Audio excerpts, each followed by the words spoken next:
200년 전 정약용이 예언한 당신의 실패 이후 실천하지 않으면 아무 의미 없다. 안녕하세요, 여러분. 오늘은 정말 특별한 주제로 여러분과 함께 하려고 합니다. 질문 하나 드리겠습니다. 지금 여러분의 휴대폰을 열어보세요. 유튜브 나중에 볼 동영상 몇 개 쌓여 있나요? 온라인 강의 플랫폼에 들어가 보세요. 결제만 해놓고 한 번도 안 본 강의 몇 개인가요? 전자책 앱은 어떤가요? 사놓고 단 한 페이지도 안 읽은 책이 몇 권이나 됩니까? 여러분만 그런 게 아닙니다. 저도 그렇고 우리 모두가 마찬가지입니다. 우리는 정보의 홍수 속에 살고 있습니다. 언제든지 배우고 싶으면 배울 수 있는 시대입니다. 그런데 역설적이게도 우리는 실제로 배우지 않습니다.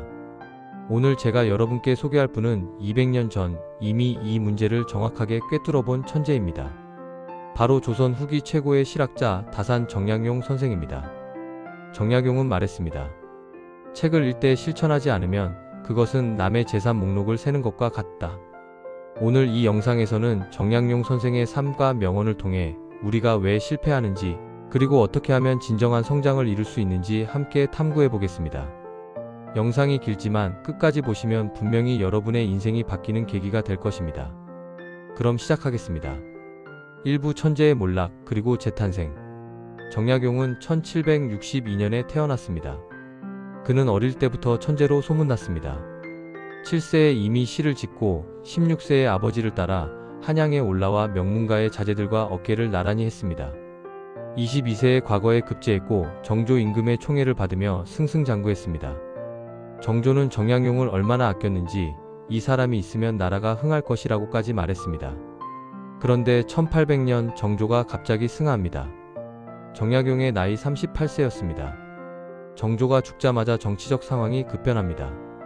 당시 조선은 천주교 박해가 극심했는데 정약용과 그의 형제들이 천주교와 연루되어 있다는 혐의를 받게 됩니다. 1801년 정약용은 결국 유배형을 선고받습니다. 처음에는 경상도 장기로, 그 다음엔 전라도 강진으로. 강진은 한양에서 가장 먼 오지 중 하나였습니다. 그리고 이 유배 생활이 무려 18년간 계속됩니다. 여러분 상상해보세요. 38세의 나이에, 한창 일할 나이에 모든 것을 잃고 오지로 쫓겨나는 겁니다. 가족과도 떨어지고 꿈도 좌절되고 미래도 없어 보이는 상황입니다. 보통 사람이라면 어떻게 했을까요? 좌절하고 포기하고 세상을 원망하며 술이나 마시며 살지 않았을까요? 그런데 정약용은 달랐습니다.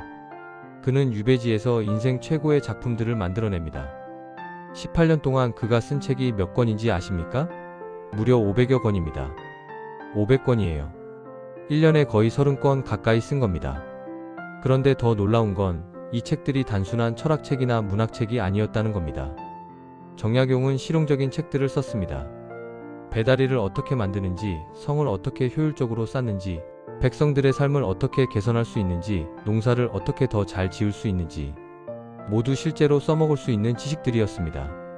그가 쓴 대표작 중 하나가 목민심서입니다.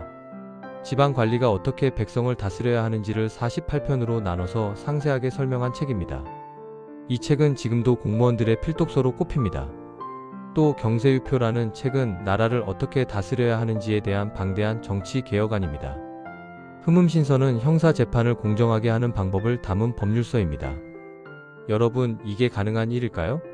감옥 같은 유배지에서, 희망도 없는 상황에서 어떻게 이런 업적을 낼 수 있었을까요? 정약용은 이렇게 말했습니다. 하루라도 책을 읽지 않으면 입안에 가시가 돋는다. 그는 단 하루도 멈추지 않았습니다. 매일매일 공부하고 연구하고 실천했습니다. 환경을 핑계 삼지 않았습니다. 상황을 탓하지 않았습니다. 오히려 유배를 기회로 삼았습니다. 이제 관직에서 벗어났으니 진짜 공부를 할 수 있겠구나라고 생각한 겁니다. 그리고 18년 후 1818년 마침내 유배에서 풀려났을 때 그는 조선 최고의 학자가 되어 있었습니다. 이부 실천하지 않으면 아무 의미 없다. 자, 이제 본격적으로 정약용의 첫 번째 명언을 깊이 파헤쳐 보겠습니다. 책을 읽되 실천하지 않으면 그것은 남의 재산 목록을 세는 것과 같다. 이 말이 무슨 뜻일까요? 남의 재산 목록을 센다는 건 내 돈이 아닌데 마치 내 돈인 것처럼 숫자를 세는 행위입니다. 우와, 100억이다. 200억이다. 하면서 즐거워하지만 실제로 그 돈은 내 것이 아니죠. 그래서 아무런 실질적 의미가 없습니다. 책을 읽기만 하고 실천하지 않는 것도 마찬가지라는 겁니다. 우와, 이 지식 좋다. 저 방법 훌륭하다. 하면서 감탄만 하지만 실제로 내 삶에 적용하지 않으면 아무런 의미가 없다는 거죠. 현대를 살아가는 우리에게 이 말이 얼마나 정확하게 들어맞는지 아십니까? 우리는 지식을 수집하는 데는 전문가입니다. 좋은 유튜브 영상을 보면 나중에 볼 동영상에 저장합니다. 좋은 강의를 발견하면 일단 결제부터 합니다. 언젠가는 봐야지 하면서요. 베스트셀러가 나오면 일단 삽니다. 언젠가는 읽어야지 하면서요. 그런데 실제로는 어떤가요? 통계를 보면 온라인 강의 완강률이 평균 5%도 안 된다고 합니다. 100명이 강의를 사면 95명은 끝까지 보지 않는다는 겁니다. 전자책은 어떤가요? 평균적으로 전자책 구매자의 70%는 산 책을 한 번도 열어보지 않는다고 합니다. 자기계발서는 더 심각합니다. 자기계발서를 사는 사람들의 80% 이상이 책을 다 읽지 않고 읽은 사람들 중에서도 실제로 실천하는 사람은 5%도 안 된다고 합니다. 우리는 지식을 소비하는 것으로 착각합니다. 마치 정보를 모으는 것 자체가 성장인 것처럼 느낍니다. 강의를 결제하는 순간, 책을 사는 순간 왠지 내가 발전한 것 같은 기분이 들죠. 하지만 정약용은 200년 전에 이미 경고했습니다. 그건 착각이다. 실천하지 않으면 아무것도 아니다. 제가 좋아하는 비유가 하나 있습니다. 지식은 식재료와 같습니다. 아무리 좋은 식재료를 모아놔도 요리하지 않으면 배가 부르지 않습니다. 냉장고에 최고급 한우, 신선한 야채, 비싼 조미료를 가득 채워놔도 요리하지 않고 방치하면 결국 다 썩어버립니다. 마찬가지로 아무리 많은 지식을 머릿속에 집어넣어도 실천하지 않으면 아무런 결과도 나오지 않습니다. 오히려 시간이 지나면 그 지식들은 머릿속에서 증발해버립니다. 그럼 어떻게 해야 할까요? 정약용은 명확한 답을 제시합니다. 배우고 나서 반드시 실천하라. 작은 것이라도 좋으니 즉시 실천하라. 정약용 자신의 삶이 바로 이 원칙의 완벽한 실천이었습니다. 예를 들어볼까요? 정약용은 유배지에서 거중기라는 기중기를 설계했습니다. 수원 화성을 쌓을 때 사용된 바로 그 기계입니다. 정약용은 단순히 책에서 읽은 이론을 바탕으로 머릿속으로만 구상한 게 아닙니다. 직접 설계도를 그렸고 구체적인 제작 방법을 기록했으며 실제로 어떻게 사용해야 하는지까지 상세하게 남겼습니다. 또 다른 예시, 정약용은 강진 유배지에서 제자들을 가르쳤습니다. 그런데 그냥 이론만 가르친 게 아닙니다. 제자들과 함께 직접 농사를 지었고 다리를 설계했고 백성들의 실제 문제를 해결했습니다. 그의 제자 중 한 명인 황상은 훗날 이렇게 회상했습니다. 스승님은 하루도 실천하지 않은 날이 없었습니다. 배운 것은 반드시 그날 안에 적용해 보셨고 안 되면 밤새 연구하셨습니다. 이게 진짜 배움입니다. 이게 진짜 성장입니다. 그럼 여러분께 질문 드립니다. 지난주에 배운 것 중에서 실제로 실천한 게 있나요? 지난달에 감명 깊게 본 유튜브 영상의 내용을 실제 삶에 적용해 본 적 있나요? 작년에 산 자기계발서에서 딱 하나라도 실천한 게 있나요? 만약 없다면 정약용의 말처럼 여러분은 그냥 남의 재산 목록을 세고 있는 겁니다. 하지만 괜찮습니다. 지금부터라도 바꾸면 됩니다. 그리고 바꾸는 방법은 의외로 간단합니다. 첫째, 양을 줄이세요. 10개의 강의를 결제하지 말고 딱 하나만 결제하세요. 그리고 그것을 끝까지 보고 실천하세요. 둘째, 즉시 적용하세요. 뭔가 배웠다면 당일 늦어도 24시간 안에 한 번이라도 실천해보세요. 영어 표현을 배웠다면 그날 누군가에게 사용해보세요. 운동 방법을 배웠다면 그날 집에서라도 한번 따라 해보세요. 셋째, 작게 시작하세요. 완벽하게 하려고 하지 마세요. 서툴러도 좋으니 일단 시작하세요. 정약용은 이렇게도 말했습니다. 천리 길도 한 걸음부터다. 작은 실천이 쌓여 위대한 성과가 된다. 3부 하루라도 멈추지 마라. 이제 정약용의 두 번째 명언을 살펴보겠습니다. 하루라도 책을 읽지 않으면 입안에 가시가 돋는다. 이 말을 처음 들으면 좀 과한 것 같지 않나요? 하루 정도 쉬면 어때요? 우리는 인간인데 쉴 때도 있어야죠. 하지만 정약용의 의도를 제대로 이해하면 이 말이 얼마나 심오한지 알 수 있습니다. 운동을 생각해 봅시다. 매일 운동하던 사람이 하루 쉬면 어떻게 될까요? 당장 큰 차이는 없습니다. 하지만 이틀, 사흘, 일주일 쉬는 기간이 길어질수록 체력이 떨어지고 근육이 줄어들고 다시 시작하기가 점점 어려워집니다. 언어 학습도 마찬가지입니다. 영어를 매일 공부하던 사람이 하루만 쉬어도 감이 떨어집니다. 일주일 쉬면 많이 잊어버립니다. 한 달 쉬면 거의 처음부터 다시 시작해야 합니다. 이것을 심리학에서는 기술 감퇴 스킬 DK라고 부릅니다. 사용하지 않는 기술은 빠르게 퇴화한다는 원리입니다. 정약용은 이것을 200년 전에 이미 알고 있었습니다. 그래서 입안에 가시가 돋는다고 표현한 겁니다. 하루만 쉬어도 불편함을 느낄 정도로 민감하게 반응해야 한다는 뜻입니다. 그런데 여기서 더 중요한 것은 정약용 자신이 실제로 이것을 실천했다는 점입니다. 18년간의 유배 생활 동안 정약용은 단 하루도 공부를 쉬지 않았다고 합니다. 아파서 누워있을 때도 책을 읽었고 추운 겨울날 손이 꽁꽁 얼어도 붓을 놓지 않았습니다. 그의 제자들이 기록한 일화가 있습니다. 어느 날 정약용이 심한 감기에 걸려 며칠간 알아누웠습니다. 제자들이 스승님 좀 쉬세요 라고 했지만 정약용은 침대에 누운 채로 제자들을 불러 토론을 했다고 합니다. 또 다른 일화입니다. 강진에는 겨울이 매우 춥습니다. 손이 얼어서 붓을 잡기 힘들 정도였죠. 그런데 정약용은 손을 호호 불어가며 계속 글을 썼습니다. 제자가 오늘은 그만 쓰시죠 라고 하자 정약용은 이렇게 대답했습니다. 오늘 하루를 쉬면 내일은 이틀을 쉬고 싶어질 것이다. 이게 바로 핵심입니다. 한번 멈추면 다시 시작하기가 점점 어려워진다는 것이죠. 여러분도 경험해 보셨을 겁니다. 운동을 매일 하다가 오늘 하루만 쉬자 했더니 그게 일주일이 되고 한 달이 되고 결국 완전히 관뒀던 경험 있으시죠? 공부도 마찬가지입니다. 매일 하던 영어 공부를 오늘만 쉬자 했더니 그게 끝이 돼버린 경험 있으시죠? 이것을 심리학에서는 추진력의 법칙 모멘텀 프린서펄이라고 합니다. 움직이는 물체는 계속 움직이려 하고 정지한 물체는 계속 정지하려 한다는 원리입니다. 매일 실천하는 습관은 거대한 추진력을 만듭니다. 처음에는 힘들지만 시간이 지날수록 점점 쉬워집니다. 오히려 안 하는 게 이상하게 느껴집니다. 반대로 한번 멈추면 다시 시작하기 위해 엄청난 에너지가 필요합니다. 그래서 대부분의 사람들이 다시 시작하지 못하고 포기합니다. 정약용은 이것을 직관적으로 이해하고 있었습니다. 그래서 하루라도 쉬지 말라고 강조한 겁니다. 여기서 흔한 오해 하나를 짚고 넘어가겠습니다. 그럼 번아웃 되는 거 아니야? 쉬는 것도 중요한데? 물론 휴식은 중요합니다. 하지만 정약용이 말하는 것은 완전히 멈추지 말라는 뜻이지 쉬지 말라는 뜻이 아닙니다.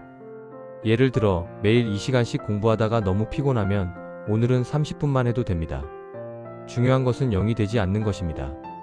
매일 10km 달리기를 하다가 몸이 안 좋으면 오늘은 1km만 걷기라도 하는 겁니다. 중요한 것은 완전히 멈추지 않는 것입니다. 이것을 최소 실행 가능한 습관 미니멈 바이어벌 해벗이라고 합니다. 아무리 힘들어도 할 수 있는 최소한의 행동을 정해놓고 그것만큼은 반드시 하는 거죠. 정약용의 경우 아무리 아파도 최소한 한 페이지는 읽었고 아무리 바빠도 최소한 한 문장은 썼습니다. 이것이 18년간 쌓여서 500권의 책이 된 겁니다. 여러분께 드리는 제안입니다. 오늘부터 딱 하나만 정하세요. 매일 반드시 할 최소한의 행동 하나를요. 독서라면 매일 최소 1페이지는 읽는다. 운동이라면 매일 최소 팔굽혀펴기 10개는 한다. 영어라면 매일 최소 단어 5개는 외운다. 글쓰기라면 매일 최소 한 문장은 쓴다. 이렇게 최소 기준을 정해놓으면 아무리 바쁘고 힘들어도 할 수 있습니다. 그리고 이것이 쌓이면 여러분이 상상도 못한 결과를 만들어냅니다. 정약용이 증명했습니다. 매일의 작은 실천이 쌓여서 조선 최고의 학자가 될 수 있다는 것을요. 사부 실패하는 것은 괜찮다. 포기하는 것이 문제다. 이제 정약용의 세 번째 핵심 메시지를 살펴보겠습니다. 100번 넘어져도 101번 일어서면 된다. 정약용의 인생은 실패의 연속이었습니다. 정조의 죽음, 정치적 몰락, 18년의 유배, 가족과의 이별. 보통 사람이라면 한두 번만 겪어도 무너질 일들을 그는 수없이 겪었습니다. 그런데 그는 절대 포기하지 않았습니다. 유배지에서 정약용은 이런 글을 남겼습니다. 나는 지금 죄인의 몸이다. 하지만 죄인이라고 해서 배움을 멈출 이유는 없다. 오히려 지금이야말로 진정한 학문을 할 수 있는 기회다. 이게 정말 놀라운 마인드셋입니다. 보통 사람들은 상황이 나빠지면 내가 이럴 형편이 아닌데라며 모든 것을 중단합니다. 하지만 정약용은 정반대로 생각했습니다. 그는 실패를 학습의 기회로 봤습니다. 유배를 처벌이 아니라 기회로 봤습니다. 현대 심리학에서 이것을 성장 마인드셋, 그로스 마인드셋이라고 부릅니다. 실패를 영구적인 한계가 아니라 성장의 과정으로 보는 사고방식이죠. 정약용은 또 이렇게 말했습니다. 실수는 누구나 한다. 중요한 것은 같은 실수를 반복하지 않는 것이다. 그는 자신의 실수와 실패를 꼼꼼하게 기록했습니다. 그리고 왜 실패했는지, 다음에는 어떻게 해야 할지를 분석했습니다. 이것이 바로 피드백 루프입니다. 실패, 분석, 개선, 재시도, 성공. 이 사이클을 반복하는 거죠.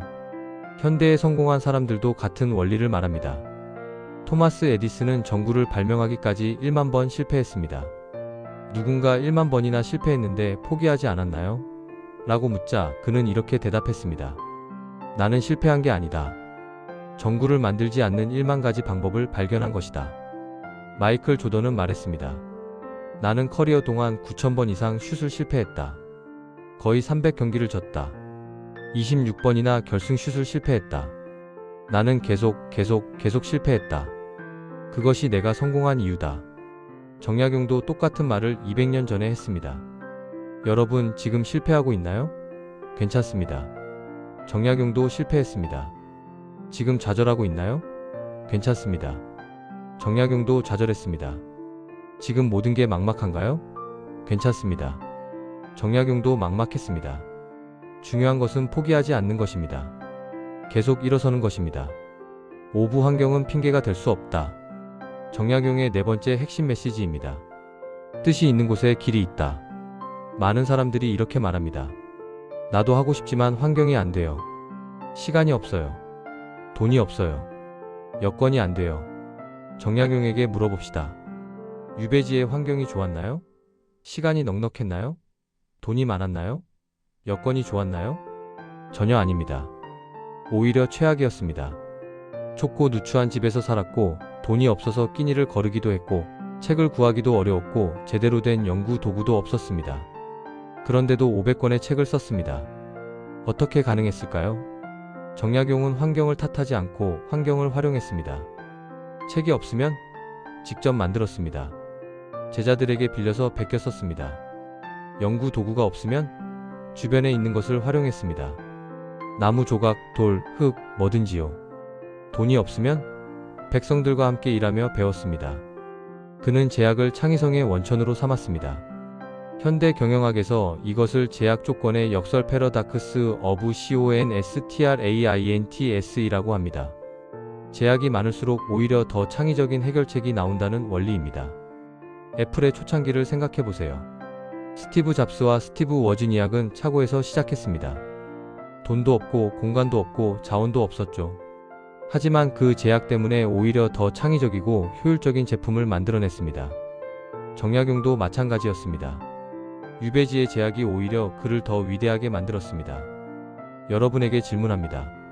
지금 무엇이 여러분을 가로막고 있나요? 시간이 없다고요? 정약용은 하루 24시간 중에서 잠자는 시간을 제외하고 모든 시간을 활용했습니다. 돈이 없다고요?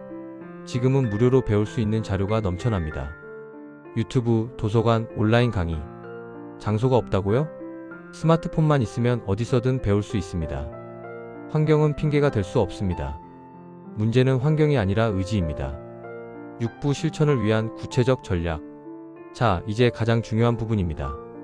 어떻게 실천할 것인가? 정약용의 가르침을 현대적으로 적용하는 7가지 구체적 전략을 알려드리겠습니다. 전략 1. 최소 실행 가능한 습관 정하기. 매일 할 수 있는 가장 작은 행동을 정하세요. 책 1페이지 읽기, 운동 10분 하기, 단어 5개 외우기 이런 식으로요. 중요한 것은 절대로 할 수 없는 수준이 아니라 아무리 바빠도 할 수 있는 수준으로 설정하는 겁니다.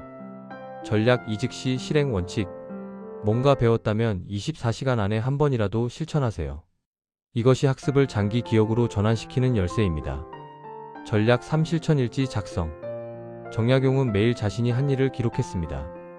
여러분도 매일 실천한 것을 기록하세요. 기록하는 것만으로도 동기부여가 됩니다. 전략 4. 제약을 활용하라. 시간이 없다면 10분만 집중적으로 하세요. 돈이 없다면 무료 자료를 활용하세요. 제약을 핑계가 아니라 창의성의 원천으로 삼으세요. 전략 5. 실패를 기록하고 분석하라. 실패했다면 왜 실패했는지 분석하세요. 그리고 다음에는 어떻게 할 것인지 계획하세요.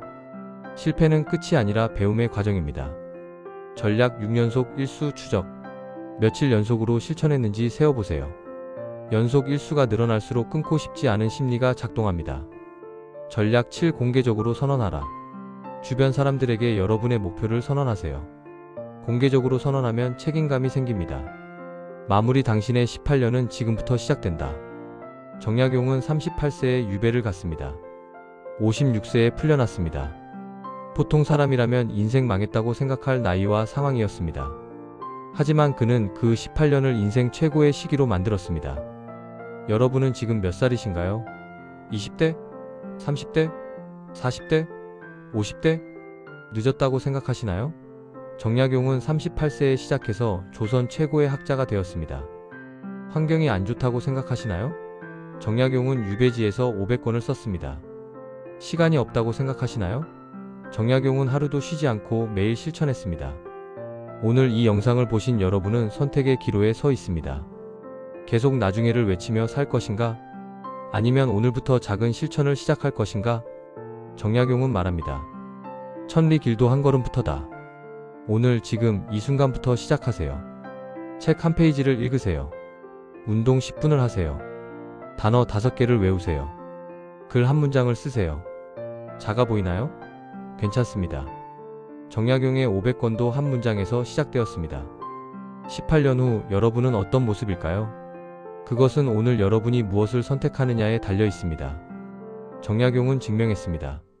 매일의 작은 실천이 쌓이면 불가능해 보이는 것도 가능해진다는 것을.